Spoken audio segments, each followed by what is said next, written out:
what it is, man. Detroit versus everybody, man. Detroit, we rep the hardest, man. We gain the hardest. You know what it is, man. Detroit, CJ, holla at your boy when we get home.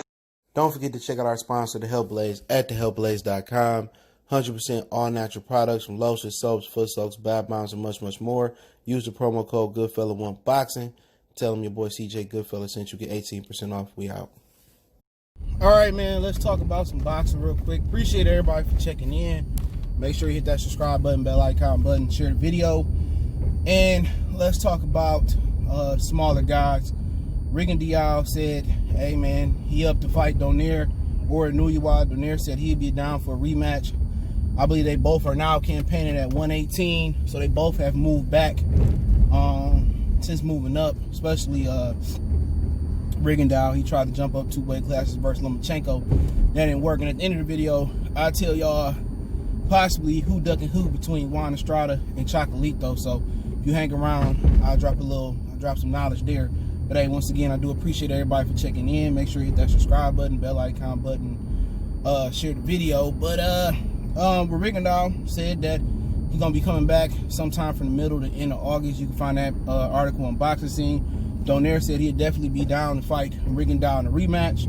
Now, if you didn't pay attention to boxing or you missed that fight, that was one of the last few fights where legitimately somebody went out their way to fight a tough op, champion or non-champion. I believe they both were champions at a weight class, and Donaire actually gave Rigondeaux an opportunity against the will of Bob Arum. Eventually, Bob Arum did release him from his contract. I believe it was like after the Nicholas Walters loss, and that's a name we ain't heard in a while.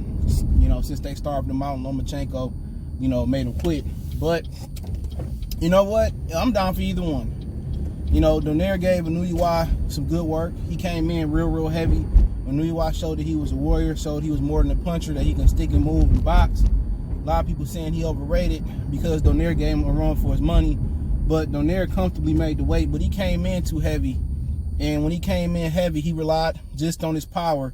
And he lacked some speed there, and that was the difference. Inoue was just that much spry. He was just that much more springy. He was just that much elusive. And Donaire just came in too heavy. But when you come in heavy, you risk the chance. You risk the chance of being slower, of being a plotter, and the energy not being there. You do risk that chance. So, but you also had the benefit of absorbing punishment a lot better. He came in 20 pounds heavier than him, so he absorbed the punishment a lot better. But he lacked speed, and you know, basically, when you fight a great fighter like Inoue, you know, you got to pick your poison. If he came in lighter, shit, maybe he wouldn't have been able to absorb the punishment. He came in heavier, you know, Inoue was able to survive a broken orbital bone or fractured orbital bone and take the punishment. But, you know, a lot of people ask me, you know, these real hardcore fans that ask these questions, and I'm going to come up with a mailbag pretty soon. I'm getting some things in order, so I'll do a mailbag every week, and I premiere it. That it'll just be a premiere type of series. But people ask me who I got winning, Rigondeaux or Inoue. And, you know, right now, that's an interesting fight. If I didn't see the Donaire fight, and I didn't really think Inoue can do some of them things and stick and move and take punishment and give it out, I just think it's his time. You know what I'm saying? I think the guy that's going to end up beating him is somebody going to be at a higher weight class. They talked about him fighting Lomachenko. They talked about him not just fighting Lomachenko, they talked about him also fighting Emmanuel Nervete. And I think Emmanuel Nervete, he may end up being able to complete the job. He one of my favorite fighters. He in my top 10. I don't care what nobody say. It's just my pound for pound list. It's subjective. But yeah, I do think a guy like Nervetes might end up, you know, being a little bit too big, too long. But he moving up, you know, pretty soon. He having issues making 122, so, or whatever he fighting at, 126, whatever the hell it is. I think it's 122. But yeah, I would favor Inoue over Rigondeaux. Rigondeaux older.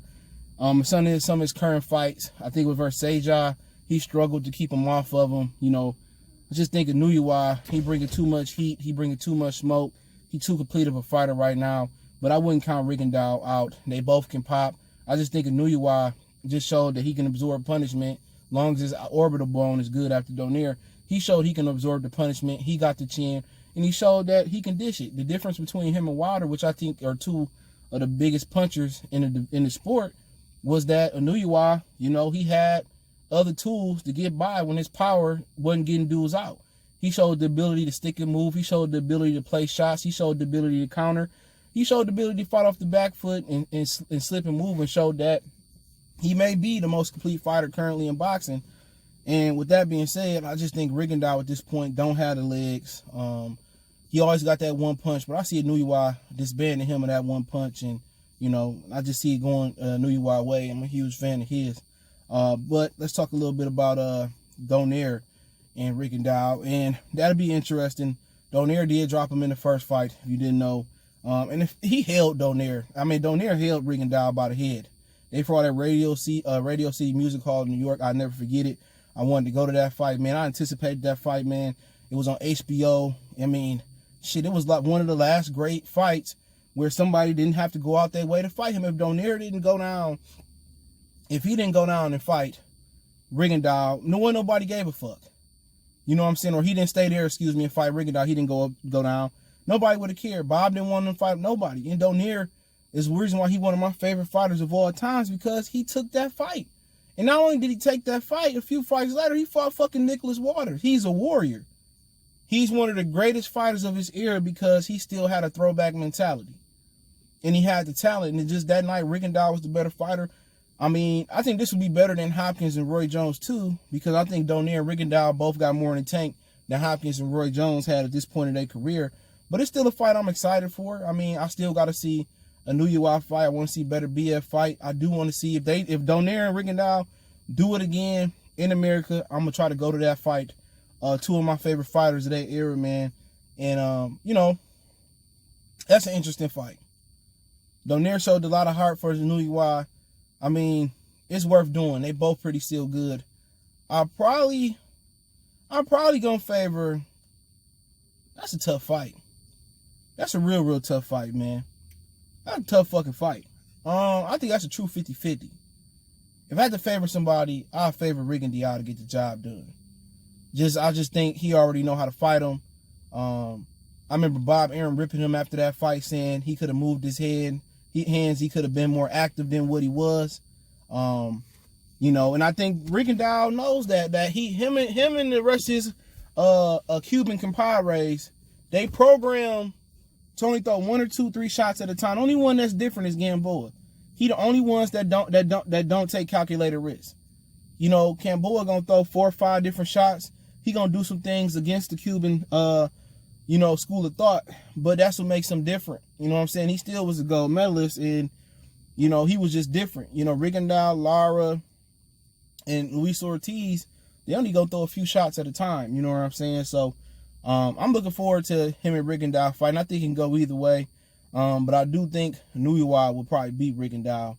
I just think he younger, he's sprier, he punch harder, he a two-handed fighter. You know, he got more gas in the tank, and I think he's more versatile than Rigondeaux. But that one style Rigondeaux got can dispatch anybody. But I'm down to see it. You know what I'm saying? If Luis Neri can come down and make the weight, or they can move up and fight him, I'm down to see Neri, Donaire, Neri, Inoue. I'm down to see Neri, Rigondeaux. You know what I'm saying? I don't really care for Ray Vargas, but if, you know, Danny Roman, he right around there, he want to get in there, the guy that beat him, I'm down to see it. I love all them small dudes at 118 because, you know, a lot of people say, well, you know, the fighters ain't fighting the best.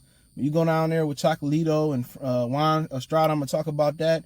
When you go down there to 118, 122, 126, consistently the best fighting the best because, you know, they got to fight. You know, Neredes fought 5 times last year.